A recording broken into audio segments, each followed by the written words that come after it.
Het beeld wat hij staat op het Hendrik van Veldenplein is gemaakt door Charles Vos in 1934. Maar het beeld heeft een veel langere voorgeschiedenis die teruggaat tot 1876. Toen heeft het Nederlands Letterkundig Congres aangedrongen bij de gemeente om een beeld te maken ter ere van de schrijver Hendrik van Veldeke, de eerste grote Nederlandse schrijver. Nochtans heeft het dan nog een halve eeuw geduurd voordat het echt gerealiseerd is. Het beeld is gemaakt in brons en de schrijver Hendrik van Veldeke die loert naar de Sint-Servaaskerk.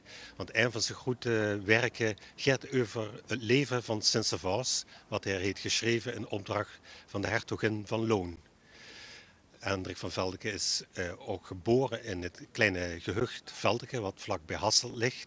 En het land van Loon, waar eigenlijk de omgeving van Hasselt, Boeno, Belgisch-Limburg is.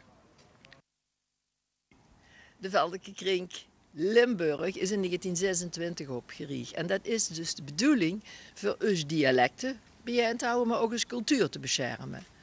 En dus een onderdeel daarvan is de Veldekekring Maastricht.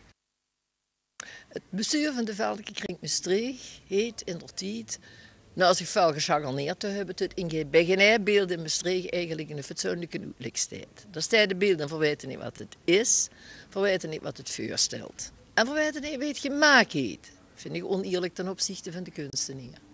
Dus zijn we op het idee gekomen van gewoon dat gaan dan doen. Van maken een bronzen visitekaartje. Nou, maar ja, wat het altijd is, de zand ontbreken. Toen hebben we voor alle leden van de Veldekekring Maastricht aangeschreven. En geluid het misschien niet, maar binnen de week hadden we alles aan binnen. Nou, de kosten voor wij, met de gemeente afgesproken. Overal moest dezelfde bronzen plakket komen. Plus prachtige raamtrum hier. En goed in de grond vastgemaakt in verband met het schilder van Sint-Gappes. En daar zijn we dus nu druk mee bezig. En onze patroon, Hendrik van Veldeke, heeft natuurlijk de eerste gekregen. Dat kunt je op het Hendrik van Veldekeplein zien. Op de sokkel staat nog een gedicht van Hendrik van Veldeke.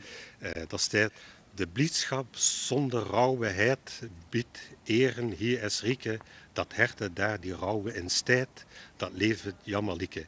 En vertaald is dat: huim neumig riek, die de wolkeloze, iervolle vreugde geneet, diegene die smartelijk lijdt, is een betreurenswaardig wezen.